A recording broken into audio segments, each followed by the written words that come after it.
tidak sah, karena di dalam akta tersebut berisi kebohongan identitas orang tua dari si anak tersebut, atau dapat dikatakan bahwa akta tersebut adalah keterangan palsu dalam sebuah identitas. Alia dan Bila sewaktu-waktu harus siap diancam dengan ancaman pidana, sebagaimana tertulis di dalam pasal 266 ayat 1 ayat 2 KUHP. Kesimpulannya, berdasarkan kasus di atas, maka akta kelahiran anak dari Alia merupakan akta kelahiran yang tidak sah, dikarenakan terdapat unsur kesengajaan dalam pembuatannya menggunakan identitas palsu dari orang tuanya. Untuk kasus ini sendiri, di dalam pasal 27 Undang-Undang Nomor 23 Tahun 2006 tentang Administrasi Kependudukan dijelaskan bahwa setiap kelahiran wajib dilaporkan oleh penduduk kepada instansi pelaksana di tempat terjadinya peristiwa kelahiran paling lambat 60 hari sejak kelahiran. Kemudian ditegaskan lagi dalam pasal 32 ayat 1 dan 2 Undang-Undang Nomor 23 Tahun 2006 tentang Administrasi Kependudukan. Di ayat 1 sendiri dijelaskan bahwa pelaporan kelahiran sebagaimana dimaksud dalam pasal 27 ayat 1 yang melampaui batas waktu 60 hari sampai dengan 1 tahun sejak tanggal kelahiran, pencatatan dilaksanakan setelah mendapatkan persetujuan kepala instansi pelaksana setempat. Kemudian di ayat 2, pencatatan kelahiran yang melampaui batas waktu 1 tahun sebagaimana dimaksud pada ayat 1 dilaksanakan berdasarkan penetapan pengadilan negeri. Akan tetapi, demi mempermudah pembuatan akta kelahiran, Mahkamah Konstitusi mengeluarkan penetapan, yakni putusan Mahkamah Konstitusi nomor 18/PUU Strip 11/2013, di mana mulai 1 Mei 2013 pencatatan kelahiran yang melampaui batas waktu 1 tahun, pencatatannya tidak lagi memerlukan penetapan pengadilan negeri, tetapi pencatatan dan penerbitan akta kelahiran dilaksanakan setelah mendapatkan keputusan kepala instansi pelaksana setempat, yaitu Dinas Kependudukan dan Pencatatan Sipil. Adapun, langkah pertama dalam mengurus akte kelahiran adalah dengan cara mengurus pelaporan kelahiran. Namun, persyaratan dari pelaporan kelahiran yang sudah ditentukan mungkin akan ada perbedaan karena setiap daerah memiliki kondisi dan wilayah domisili yang berbeda-beda. Sesuai Undang-Undang Nomor 24 Tahun 2013 tentang perubahan atas Undang-Undang Nomor 23 Tahun 2006, pencatatan akta kelahiran dilakukan pada instansi pelaksana sesuai dengan domisili pelapor. Setelah itu, orang tua mengurus akta kelahiran anak di suku dinas Dukcapil, Kota Madya. Waktu pelayanan 5 hari kerja sejak tanggal diterimanya berkas persyaratan lengkap. Syarat yang diperlukan dalam mengurus akta kelahiran adalah sebagai berikut. 1.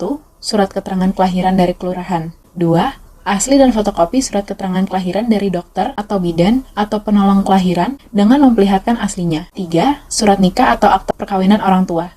4. Fotokopi KTP dan KK orang tua. 5.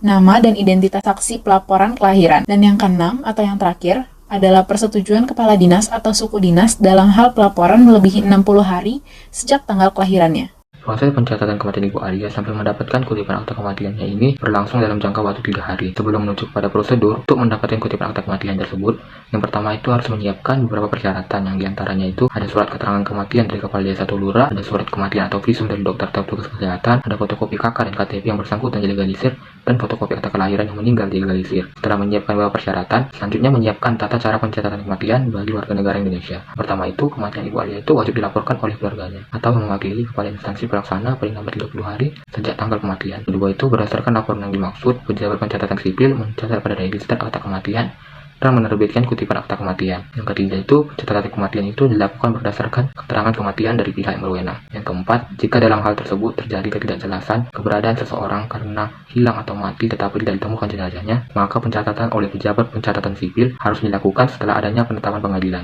Yang kelima itu, dalam hal terjadi kematian seseorang tidak jelas identitasnya, instansi pelaksana melakukan pencatatan kematian berdasarkan keterangan dari kepolisian. Sistem, mekanisme, dan prosedur untuk mendapatkan kutipan kematian tersebut diantaranya itu, yang pertama itu menyiapkan tata cara pencatatan kematian bagi BNI. Yang kedua itu, pemohon itu datang ke desa atau kelurahan untuk melakukan pendaftaran dengan mengisi formulir pelaporan kematian dan melampirkan persyaratan yang diperlukan. Lalu desa atau kelurahan akan menerima meneliti formulir pelaporan kematian dan berkas persyaratan, lalu mengisi dan menandatangani surat keterangan kematian, lalu menyerahkan surat keterangan kematian lembar ketiga beserta berkas pelaporan dan persyaratan kepada pemohon untuk dibawa ke instansi pelaksana, lalu mencatat data kematian dalam BH, PPK atau BIP, lalu menyimpan surat keterangan kematian lembar ke-1 sebagai arsip dan mengirim surat keterangan kematian lembar kedua beserta berkas persyaratan ke kecamatan. Lalu selanjutnya menuju kecamatan untuk menerima dan meneliti formulir surat keterangan kematian lembar kedua beserta berkas persyaratan dari desa atau kelurahan, lalu melakukan perekaman data ke dalam database kependudukan berdasarkan formulir surat keterangan kematian dan menyimpan berkas persyaratan tersebut sebagai arsip, dan selanjutnya menuju instansi pelaksana agar petugas registrasi pencatatan sipil menerima dan meneliti surat keterangan kematian lembar ketiga serta berkas pelaporan dan persyaratan, lalu melakukan proses pencatatan dan penandatanganan register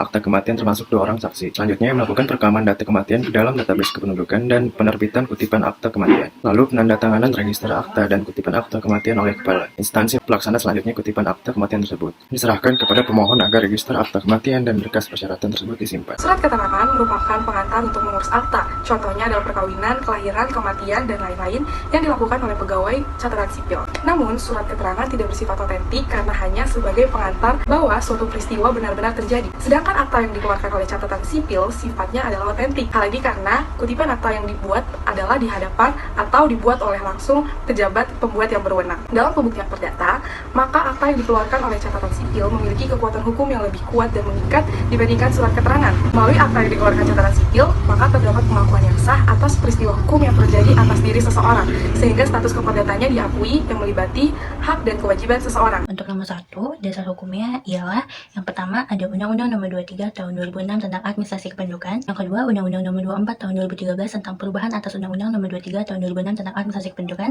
Yang ketiga, Peraturan Pemerintah Nomor 37 Tahun 2007 tentang pelaksanaan Undang-Undang Nomor 23 Tahun 2006 tentang Administrasi Kependudukan. Yang keempat, Peraturan Pemerintah Nomor 102 Tahun 2012 tentang perubahan atas Peraturan Pemerintah Nomor 37 Tahun 2007 tentang pelaksanaan Undang-Undang Nomor 23 Tahun 2006 tentang Administrasi Kependudukan. Yang kelima, Peraturan Menteri Dalam Negeri Republik Indonesia Nomor 61 Tahun 2015 tentang persyaratan ruang lingkup dan tata cara pembelian hak akses serta pemanfaatan nomor induk kependudukan, data kependudukan, dan kartu tanda penduduk elektronik. Yang keenam, Peraturan Menteri Dalam Negeri Republik Indonesia Nomor 2 Tahun 2016 tentang kartu identitas anak. Yang ketujuh, Peraturan Menteri Dalam Negeri Republik Indonesia Nomor 9 Tahun 2016 tentang percepatan peningkatan cakupan kepemilikan akta kelahiran. Kesimpulannya ialah surat keterangan bersifat tidak otentik, sedangkan akta kelahiran bersifat otentik karena dikeluarkan oleh catatan sipil.